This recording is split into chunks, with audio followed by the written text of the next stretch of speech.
First, you gotta know where your money is going, because if you don't know where your money is going, then it is going to disappear. So you need to track how much money you're making and where your money is going, how much money you're spending, where you're spending it, how much you're investing, and how much you're saving. You need to have a track of all of your money, and this is something that you need to do every month. Even if you're not a financial person, you don't like talking about money, this doesn't have to be too hard. There's a ton of free apps out there that you can use to help track your money and help monitor your money. I'm kind of old school. I just use an Excel sheet. I've kind of built my own pro forma and my own kind of system where in the beginning of every month, I write down on my Excel sheet how much money I made and where all my money went, because if you don't know where your money is going, it is going to disappear. In the business world, what we say is if you can't track it, you can't optimize it, because if you don't know how well a system's running, you can't improve that system.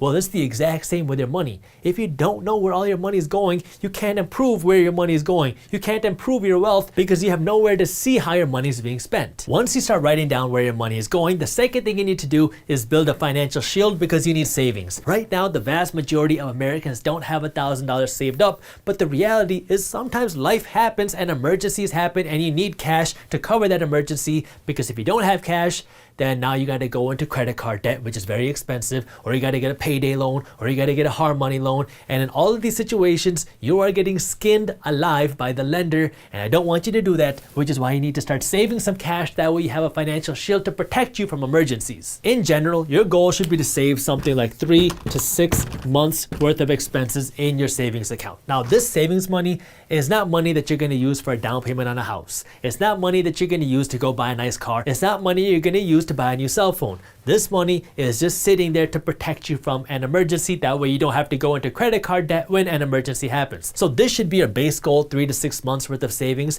But if you really want to protect yourself and you want to be really risk adverse, then you should have something like 12 months worth of expenses saved. You don't really want to have too much more than that, because saving money is losing money. Your savings accounts are not paying that much in interest, yet at the same time, inflation is 2 or 3% a year. What that means is the price of things, the price of living is going up by 2 or 3% a year, while your savings are just sitting there flat.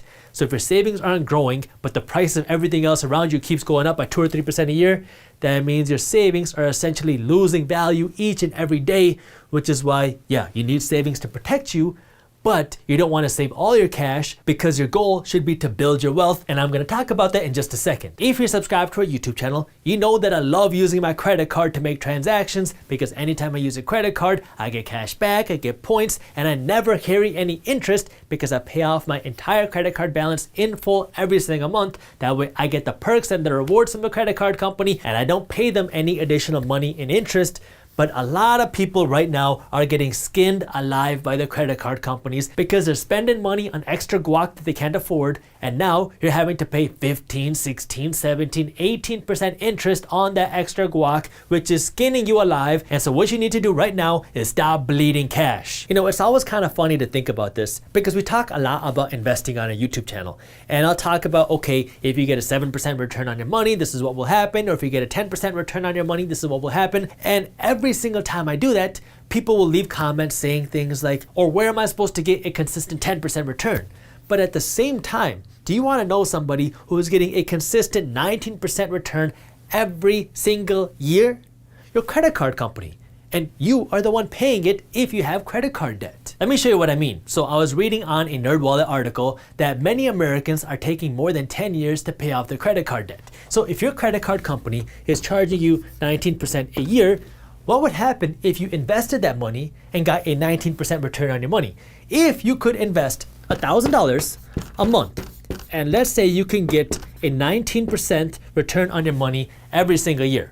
Now, I know it's not very easy to get a 19% return every single year, but your credit card company is doing it. So if you invest $1,000 a month and you can get a 19% return on your money every single year, and you do this for 10 years, which is what a lot of people are taking to pay off their credit card debt, this $1,000 a month investment would grow to over $420,000 over those 10 years if you could get the same 19% return on your money.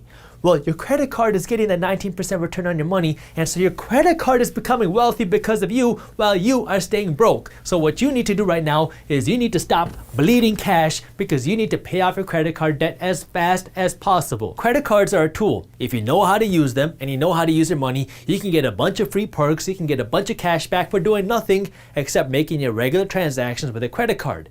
If you don't know how to use a credit card, then you are being skinned alive by your credit card company, and you need to stop bleeding cash and you need to get rid of your credit card until you can figure out how to control your spending. And right now, you need to get out of credit card debt as fast as possible. That means cut your expenses, work harder at your job, get a raise, do whatever you gotta do, find some extra cash and put it towards your credit card debt because you gotta stop bleeding cash as fast as possible because this is eating away at your wealth. If you enjoyed this clip and you wanna continue your financial education journey, I have another video that I think you'll love. All you gotta do is click that button right over there. And for those of you who want to stay up to date on the top finance and business news, you can join Market Briefs, my free financial newsletter, by clicking that button below. Thank you for watching, and I'll see you in the next one.